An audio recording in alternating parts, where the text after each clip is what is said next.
Hi, this is Brascheck, and we're recording this on September 21st, 2021. And it occurs to me that Brascheck subscribers are better positioned than just about anyone else in the world to really understand the COVID con in depth. How it appeared seemingly out of nowhere, and of course it didn't, as we pointed out. Almost since the start of this, there's been 40 years at least of preparation for this thing. We also named many of the players, not just the easy ones like Fauci and Gates and Klaus Schwab of the World Economic Forum, also known as Davos. We pointed out something you'll never see in the mainstream news media, which is that Bill Gates gave away over $100 million over the last 10 years to, NPR, to Los Angeles Times, to The Guardian in the UK, to Le Monde in Paris, to El País in Spain, and many other news outlets, Reuters, to help them, quote, support public health reporting. That little bit of information explains a lot.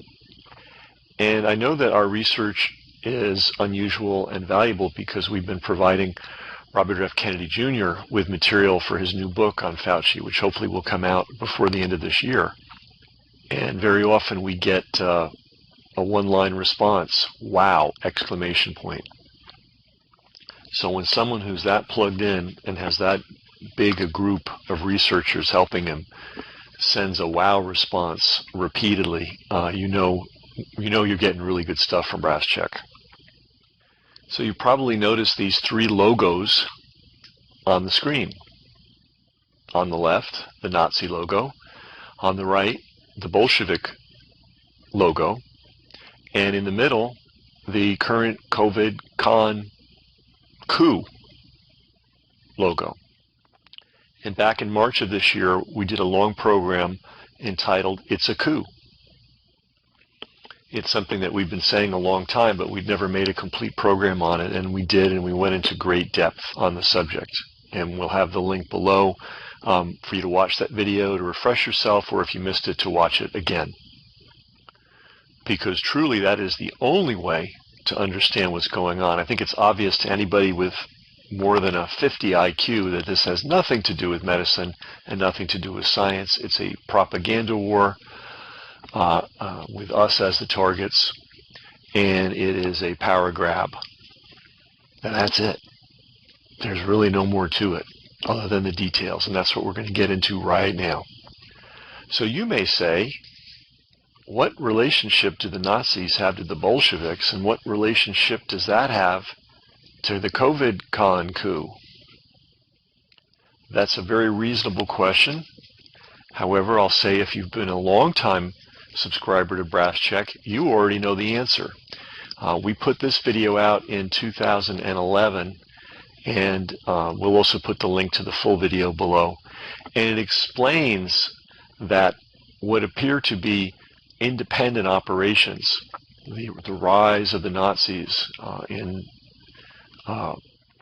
Germany and the rise of the Bolsheviks in Russia were not independent things. In both cases, it took a ton of money. It also took some pretty significant technical support.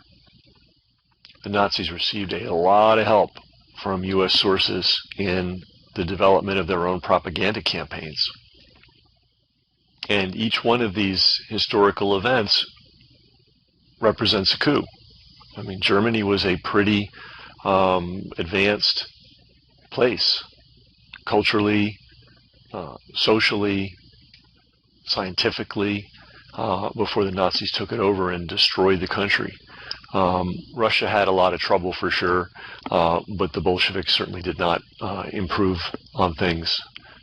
And obviously, one of the functions of the COVID con coup is to degrade life in the United States and to empower some of the most despicable elements of our society. But anyway, here's a short video that explains the history of how Nazism and the Bolsheviks are connected, and this will help you understand that there are forces behind these things, and just always know these forces have money, and they also have very advanced expertise in propaganda and in subversion. So here's the historical video that it's an excerpt of something we first ran back in 2011. Teddy Roosevelt banned monopolies, trusts, and cartels in America. The Webb-Pomerene Act of 1918 allowed American corporations, the robber barons of Wall Street, to set up monopolies, trusts, and cartels overseas. So these crooked companies bought 3 countries. They funded the infant Nazi Party of Germany, the infant Bolshevik Party of Russia, and what became the House of Saud. Basically, they funded 3 terrorist groups to take control of 3 countries that would allow them to set up their monopolies, trusts, and cartels. This is both Republicans and Democrats. Because of the money they pumped in the early Bolshevik Party, they had sort of a monopoly of Russian raw material exports. And because of the money that the Bushes, the Walkers, the Rockefellers, the DuPonts had pumped into Germany, they had a monopoly on the German high-tech patent stuff. So they wanted to build an industrial park. Because of the difference in the rail lines, it had to be, in eastern Poland near the Russian border, because the rail gauges were different. And the idea was to bring in Russian raw material by rail and then by barge. So they actually had dug the canals to the industrial park. And then the Germans would build a big factory to extract additives from coal, things that could be used for Russian aviation fuel additives.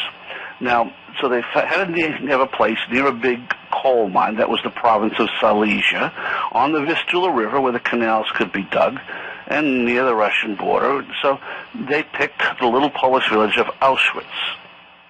And America's finest families helped work with the Russians to build Auschwitz as a profit center. People like Harriman claim that, oh no, we got out of it as soon as the war began. Not true. Not true. Harriman filed proxy statements to keep control of the company during the war. The Silesian American Coal Company was run by none other than Prescott Bush, the father of the 41st president and grandfather of 43. These were despicable people. They made a profit on both sides of World War II.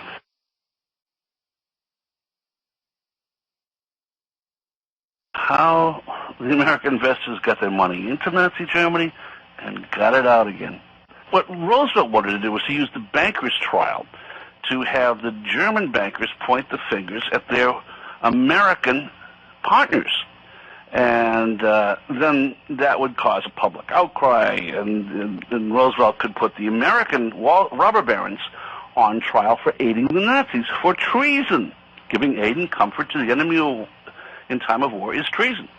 And Roosevelt had more than the 2 witnesses the Constitution required. He had hundreds of witnesses. In fact, there were 150 Americans who had worked inside the Third Reich all during the war on behalf of American companies. And Dulles had to hide them. So they set up a special prison camp called Ashcan Dustbin after the war. And they hid the Americans, traitors, who worked for the American companies, in that camp. And eventually the Justice Department quietly released them all and brought them home. Not a single American was ever tried for treason for helping Hitler before, during, and after the war when they smuggled the Nazi money in. And there you have it. Those are the roots of our current predicament. And by current, I mean a big part of the 20th century right up until the present day. Big money has a very simple goal: monopolization and the development of cartels. And that boils down to being able to get away with selling shoddy products at vastly inflated prices. It also involves being able to put their feet on the neck of labor. And, of course, controlling all the idiot politicians and all the corrupt news media. That's it. That's the game. That's the plan. It was, is, and will always be their plan. And so when you see the COVID coup through that lens, it makes a whole lot of sense. Among the many beneficiaries of this thing are the monopolists. Amazon, of course,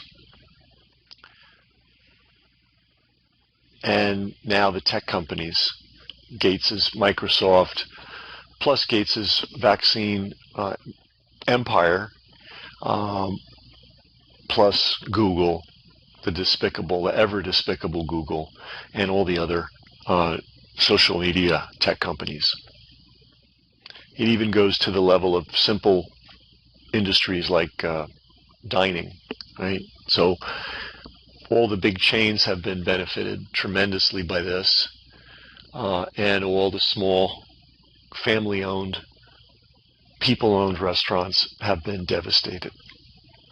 And just like in any coup, any opportunity for people to get together and talk and develop a resistance has been curtailed, starting with churches, but not limited to.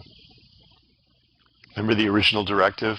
No more than 3 people can gather in the same place at the same time. That's slavery stuff, folks. That's the same law they had to regulate kidnapped, terrorized, and abused Africans who were brought to this country. That was the same law they imposed on them. And they've been imposing it on you. Stay 6 feet apart. In Australia, they were telling people, don't talk to strangers. It's twisted beyond words, and it's classic coup stuff. The other characteristic of coups is they don't happen spontaneously.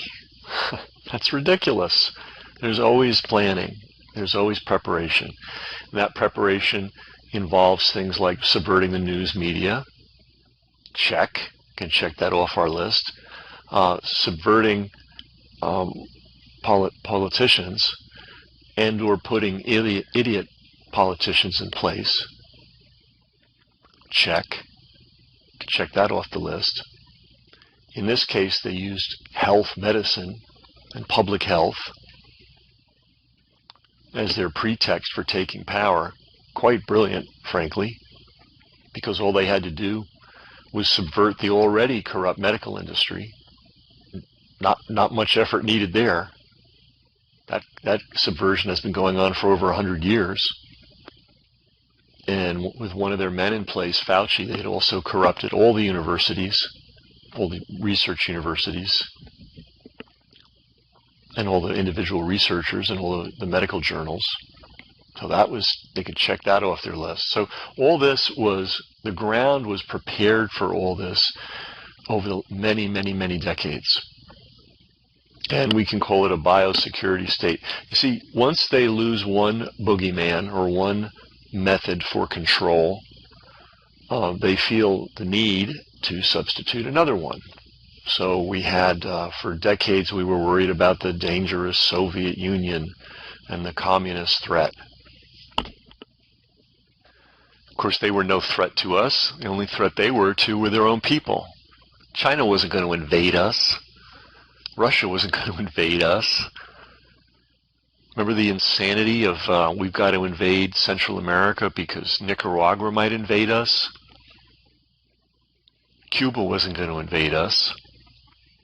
The problem of communism then was limited to within the borders of those countries and had really nothing to do with us. But they were painted into the big boogeymen, and that justified the spending of what would now be trillions of dollars on all kinds of bullshit defense stuff and regimentation of the society. Then the Soviet Union fell. And if you're old enough to remember, that created a big problem for the defense industry because we didn't need their bullshit anymore. We didn't need to funnel hundreds of billions of dollars to their toys and their scams and their ripoffs anymore. So right on cue, we got a brand new boogeyman, the terrorists in the caves. And just the way they launch a new product, the new version of Pepsi or whatever, they launched the new boogeyman with 9/11. And we know that they did it because they covered up what actually happened. There is no way that 4 independent teams of guys simultaneously managed to hijack 4 planes with box cutters and no air defense went up to stop them. If you have a little private Piper Cub plane that's flying without responding to radio contact, there will be a jet scrambled to track you down fast. And somehow that managed not to happen on 9/11. In fact, the jets were told to fly out over the Atlantic Ocean in circles. Look it up. It's what happened that day. So the terrorist boogeyman and the nonsensical story of a guy living in a cave in Afghanistan managed to organize 4 different, teams that every single one of them was successful in grabbing the plane they were supposed to grab. Ridiculous. But that launched what's been the last 20 years of illegal, immoral, and unhinged and vicious invasions and the destruction of civilian populations all over the world, especially in the Middle East. And that's winding down, right? When's the last time we had a terror event in the United States? Remember they were happening, or they were being interrupted almost every day, and we'd have red alerts and orange alerts. Remember all that bullshit that went on for 20 years? And then the FBI would find some mental patients and organize them into a terror cell and then give them ideas. And in the case of the first bombing of the World Trade Center, actually give them live dynamite or live explosives. We've got the video of that. Maybe I should post that too for people that aren't up to speed on all this. Anyway, that boogeyman was clearly winding down, so it was time for a new one. It was time for the introduction of the biosecurity state. And just like they railroaded a population of weak-minded people into believing there were terrorists under every rock, they managed to bamboozle a huge portion of the population into thinking there was a deadly virus that would kill everyone it touched and was easily transmitted, when in fact it's a thing that's probably been around for a long time. They just put a different label on it, just like they did with the HIV equals AIDS fraud. And whereas in HIV equals AIDS, all they wanted was to steal hundreds of billions of dollars from the country, which they successfully did.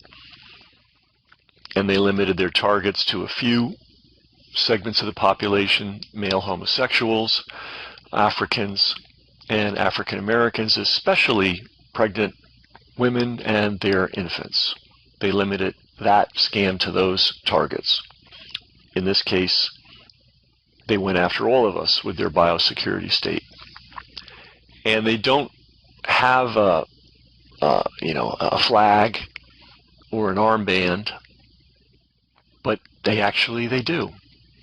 Everywhere you go and you see one of these signs, it is a sign of the existence of the biosecurity state coup. So this is just an update on this basic fundamental issue, because it's easy to lose track of the fundamentals, the essentials of what's going on, but this is what is going on. And there are people fighting it all over the country.